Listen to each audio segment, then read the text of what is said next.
Bonjour à tous, je reviens pour la vidéo du livre et film de la semaine, donc je suis un petit peu plus loin que d'habitude. Alors, donc comme d'habitude pour vous parler des lectures et des films de la semaine. Donc on commence par les livres comme toujours. Donc je continue toujours la série que j'ai découverte et qui a été une révélation, à savoir Black Sad, donc de Diaz Canales et Guarnido, aux éditions d'Argo. Donc voilà, ici c'est le tome 3 que j'ai acheté la semaine dernière et que j'ai lu dans les jours qui ont suivi. Donc ce tome 3 s'intitule Âme Rouge et voilà, c'est encore une aventure de Black Sad. Celle-ci est vraiment intéressante, ça parle notamment des criminels de guerre, de la guerre froide et de la chasse aux sorcières communistes, etc. Ça se passe dans un climat assez politique comme ça. Et j'ai trouvé que l'intrigue était vraiment très intéressante ici. Donc voilà, je vais rapidement m'acheter le tome 4 et le tome 5. Et comme ça je serai à jour dans cette série. Voilà, et au niveau des romans, alors non, je n'ai toujours pas fini Danse avec les loups, parce que cette semaine j'ai pratiquement pas lu, j'ai pas eu très envie en fait. Pourtant j'aime toujours bien, hein, mais voilà, en ce moment j'ai pas très envie de lire. Donc il me reste une centaine de pages à peu près, même un peu moins, 70, 75. Du coup je vais vraiment essayer de le finir pour la semaine prochaine et là je vous en reparle pas parce que je vais pas épiloguer dessus alors que j'ai pas grand chose d'autre à dire par rapport à ce que je vous ai dit la dernière fois. Donc j'essaye vraiment de vous donner mon avis final la semaine prochaine. Et du coup je n'ai pas réfléchi à ce que j'allais lire après au niveau des romans, donc je sais qu'il va y avoir les Black Sad là, mais sinon je ne sais pas, donc du coup voilà, on va passer au film. Alors attendez, parce que...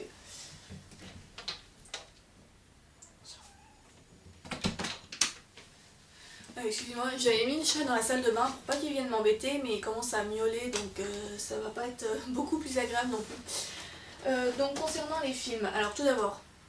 Ah mais non, attendez, j'ai oublié un livre, excusez-moi. Oui, entre-temps, entre les BD et Danse avec les loups, j'ai lu ce petit livre, Paysages extraordinaires en France. Donc c'est, je vous l'avais montré dans une vidéo des nouveautés dans ma palle il n'y a pas très longtemps.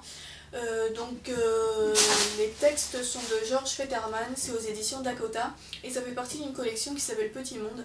Donc voilà, c'est un tout petit livre très court que j'avais eu sur une vente privée, et qui nous parle des paysages français, comme le titre l'indique, donc à chaque fois avec des photos et des petits textes qui nous expliquent ce que c'est, où ça se trouve, etc. Donc j'ai lu ça comme ça d'une traite rapidement. Alors je sais pas si on voit du coup comme je suis loin. Voilà. Donc c'est assez sympathique. Maintenant ça casse pas des briques, hein. Voilà, là en fait je vois sur l'étiquette qu'il était à 5,90€ au lieu d'être à 13,90€. Bon, à 5,90€, oui, je crois que même je l'avais eu pour moins que ça vu que je l'avais eu sur une vente privée, mais 14€ pour un livre comme ça, j'aurais trouvé que c'était un petit peu cher parce que, bon, comme je le disais, c'est sympathique, hein, il y a des belles photos, il y a des petites explications à chaque fois, donc ça permet de faire un petit tour d'horizon des beaux paysages français, mais ça va vraiment pas plus loin. Et en fait ce qui m'a un peu gênée, c'est que je sais pas si c'est un stagiaire qui a fait la mise en page ou quoi, mais il y a des petits problèmes des fois, des mots qui à mon avis devaient être arrivés en fin de ligne, donc du coup il y avait un tiret pour qu'ils continuent sur la ligne d'après et ils ont été remis sur une ligne, mais le tiret est resté, donc vous avez des mots avec un tiret en plein milieu qui n'a rien à faire là. Et puis je sais plus ce que j'avais noté d'autres, ah si, c'était des grosses répétitions, mais vraiment des répétitions énormes que je pense un correcteur professionnel n'aurait pas laissé passer. Donc voilà, ça n'a pas été hyper soigné au niveau des relectures, je pense, des relectures des textes. Mais bon, voilà, c'est sympathique à lire. Et puis, voilà, j'ai pas grand chose à dire de plus. Donc voilà pour les livres. Donc maintenant on passe vraiment au film. Et je dois vous parler de deux films dont j'avais complètement oublié de vous parler dans mes dernières vidéos. Il y en a un, je l'ai vu le 26 décembre, c'est pour vous dire si ça fait longtemps que j'oublie de vous en parler. Donc c'est Le Loup de Wall Street de Martin Scorsese que je suis allée voir au cinéma. Donc c'est le fameux film avec Leonardo DiCaprio.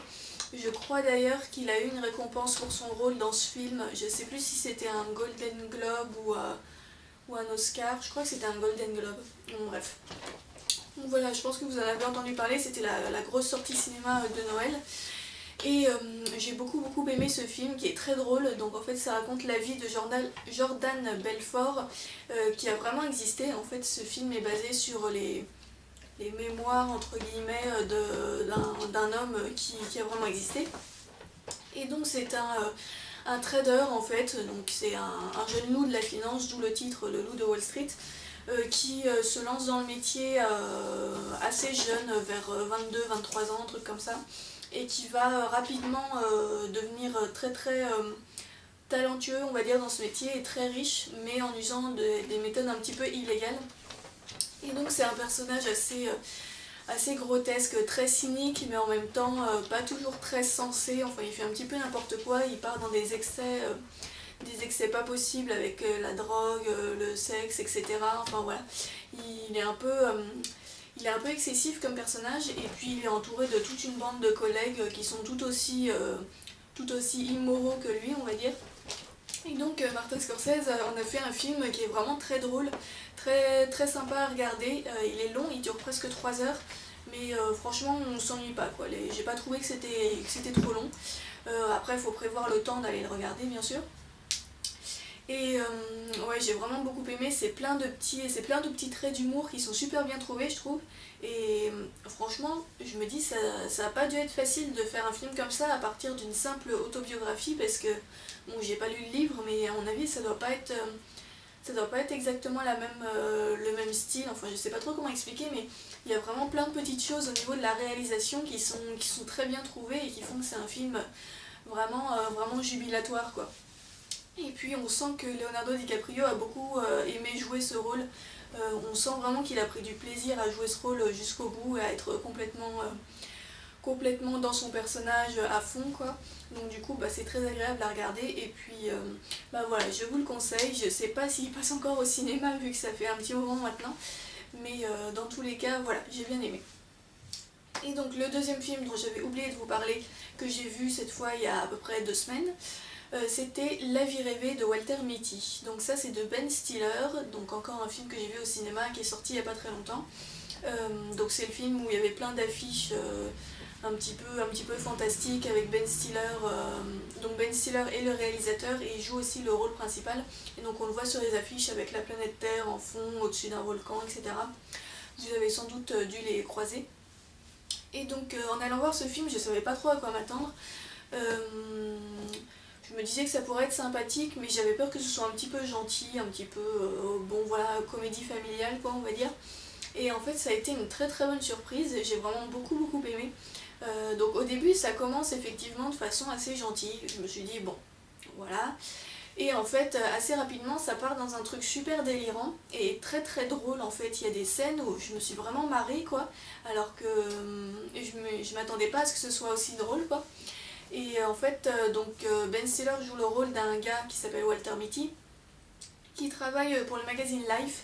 Donc lui, il est, je sais plus comment ça s'appelle, il travaille aux archives en fait, il s'occupe des photographies, de tirer les photographies qu'il va y avoir dans le magazine, un truc comme ça. Je sais plus quel est le nom exactement de son métier. Et donc c'est un type très solitaire, très rêveur, qui passe son temps en fait à s'imaginer dans d'autres vies où il serait un héros, où il ferait des trucs incroyables, pour essayer d'oublier un petit peu le quotidien un petit peu morne de sa véritable vie. Et donc en fait à chaque fois on voit ce qu'il imagine, on voit les différentes vies dans lesquelles il s'imagine, et jusqu'à ce qu'un jour il y ait un événement qui fasse qu'il va vraiment se retrouver embarqué dans une aventure vraiment dans sa vraie vie, et donc en quelque sorte réaliser un petit peu ses rêves. Et c'est très drôle parce que les petites vies qu'il s'imagine au début, c'est des parodies en fait je dirais que c'est des parodies d'autres films en fait, notamment de films de super-héros, puisqu'il y a une scène en fait où il s'imagine qu'il est un super-héros et il se bat contre un autre type. Et cette scène-là, c'est vraiment n'importe quoi, ça part vachement loin dans le délire et c'est très drôle, c'est vraiment une parodie quoi. Et ça fait ça avec pas mal de gens différents. Et puis même une fois qu'il est parti dans ses véritables aventures dans sa vraie vie, donc il va dans plusieurs pays, etc. Là encore, Il y a à la fois le côté très je pars dans une aventure, c'est assez solennel, etc.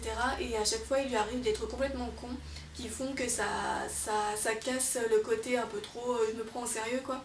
Et du coup, c'est vraiment très marrant à regarder, quoi. Donc voilà, j'ai beaucoup aimé ce film. Ça a été une super surprise et je vous le conseille, il est vraiment très agréable. J'arrête pas de dire vraiment très, oui, des fois j'ai un peu de mal à renouveler mon vocabulaire quand je parle, mais bon. Donc voilà pour les deux films dont j'avais oublié de vous parler. Donc maintenant on va passer à cette semaine. Je ne suis pas allée au cinéma mais j'ai vu quelques DVD. Donc tout d'abord j'ai regardé ceci. Princesse Mononoke de Hayao Miyazaki, donc le fameux dont je vous parlais déjà la semaine dernière avec le château ambulant. Donc voilà, je suis repassée en magasin et j'ai voulu me prendre celui-ci qui était donc le...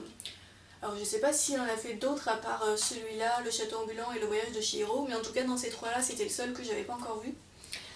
Et donc je l'ai acheté, je l'ai regardé et j'ai vraiment adoré. Je pense que c'est mon préféré des trois au final. Il est un petit peu plus long que les deux autres je crois et surtout il est beaucoup plus violent.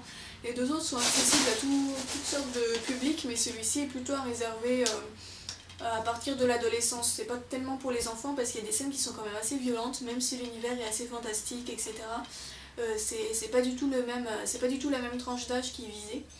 Et donc ça se passe au Japon, donc là ils nous disent au XVIe siècle mais donc c'est un monde encore un petit peu fantastique, merveilleux, voilà, avec beaucoup de dieux animaux notamment. Donc ça raconte l'histoire d'un jeune homme qui s'appelle Ashitaka, qui est blessé par une sorte de dieu maléfique en fait, et qui pour conjurer le sort va devoir partir dans une sorte de quête vers une forêt très lointaine, où il va notamment rencontrer San, qui est une fille, donc on voit ici, qui a été élevée par des loups en fait dans la forêt, donc qui est assez sauvage et qui déteste les humains et qui est engagée dans une espèce de guerre sans merci envers le village d'humains qui habite près de la forêt et qui a tendance à détruire la forêt en coupant les arbres pour alimenter des machines, etc. Donc c'est un thème écologique très actuel sur la déforestation, etc. Et ouais, c'est vraiment très bien. Je ne sais pas quoi dire d'autre là sur le coup. Donc les personnages sont... Ce qui est pas mal, c'est qu'il n'y a pas de personnages gentils ou méchants. Les personnages sont tous assez nuancés et du coup ça les rend plus intéressants. Et puis ouais, tout l'univers créé est vraiment sympa. Moi qui aime beaucoup les animaux, la nature, là c'est vraiment centré sur ça, donc ça m'a bien plu. Et ouais, voilà, c'est le film préféré de ce réalisateur que j'ai vu jusqu'à présent. Donc voilà. Sinon, j'ai regardé vite fait un épisode de La France sauvage. Donc ça fait partie du méga coffret que j'ai eu pour Noël, là, que je vous avais montré. Donc celui-ci, c'est l'épisode sur les Vosges. Les Vosges qui est une région... Enfin, ouais, c'est une région qui m'intéresse bien et j'aimerais bien y aller en fait. J'ai de la famille qui habite pas très loin de là-bas et je me dis que c'est une région où j'aimerais bien vivre en fait. Donc du coup voilà, j'ai voulu commencer par ce documentaire là. Donc ça parle de la faune et de la flore des Vosges tout simplement au rythme des saisons. Et c'était sympathique. Après j'ai trouvé que c'était un petit peu lent au niveau du rythme. Alors peut-être que j'étais fatiguée ou je ne sais pas, mais ouais, j'aurais aimé que ce soit un petit peu plus punchy parfois, mais après sinon ça reste très sympa à regarder, il y a des belles images, etc. Et donc je vais petit à petit regarder les différents épisodes de la série. Voilà. Et enfin pour terminer, je me suis fait un revisionnage d'un film que j'ai déjà vu 4 ou 5 fois, mais je ne peux pas m'empêcher. Il y a mon chat qui m'attaque violemment. Donc un film que j'ai déjà vu 4-5 fois mais que je ne peux pas m'empêcher de... Il recommence déjà, bon. Que je ne peux pas m'empêcher de re-regarder parce que c'est vraiment l'un de mes films préférés et je ne m'en lasse pas. Donc c'est L'Exorciste de William Friedkin, ouais. Je sais pas si ça se prononce comme ça mais voilà. Donc basé sur le roman de William Peter Blatty. Voilà, donc film hyper connu, hyper célèbre, que j'adore vraiment. Comme je vous le disais, je l'ai déjà regardé 4-5 fois et c'est rare que je regarde autant un film. Mais alors celui-là, il m'inspire à chaque fois, quoi. Vraiment, j'adore ce film. Donc j'ai lu le roman également de William Peter Blatty, je vais y arriver, qui est très bien également. Alors je conseillerais à la limite de plutôt voir le film peut-être avant, parce que en fait le livre met très longtemps à démarrer et ça peut être un petit peu décourageant au départ, alors que quand on a vu le film, on sait que ça va finir par démarrer et que la partie très longue au début finalement ça a son importance quand même. Enfin, je dis ça parce que moi je pense que j'ai vu le film en premier et je pense que si j'avais lu le livre en premier, j'aurais été franchement découragée par le début qui est vraiment très long, alors que la suite est très très bien. Après, concernant le roman, c'est quand même beaucoup plus long que le film dans l'ensemble. Il y a beaucoup de choses dans le roman qui ne sont pas dans le film parce que c'est des passages très explicatifs. Attendez. Chut. On va pas y arriver aujourd'hui. Donc voilà, le roman est assez dense, assez long à lire, mais il est très très bien aussi. Et le film, là par contre, ça passe tout seul, il n'y a pas de longueur, il n'y a pas... Enfin, le début est un petit peu long aussi, mais ça prend son importance ensuite dans le reste du film. Et, voilà, franchement, c'est un excellent film. Au début, la première fois que je l'ai vu, j'avais un peu peur que ce soit un peu un vieux film, quoi, puisque il commence à être un petit peu ancien maintenant. Mais franchement, ça passe bien, les effets spéciaux sont bien et tout et tout. Et ouais, c'est vraiment l'un de mes films préférés et voilà. Donc je l'ai re-regardé encore. Voilà, c'est tout pour moi pour cette semaine. Je réfléchis que cette fois j'oublie rien. Normalement non. Donc je vous retrouve la semaine prochaine et puis je vous souhaite de bonnes lectures, de bons films et à bientôt. Salut!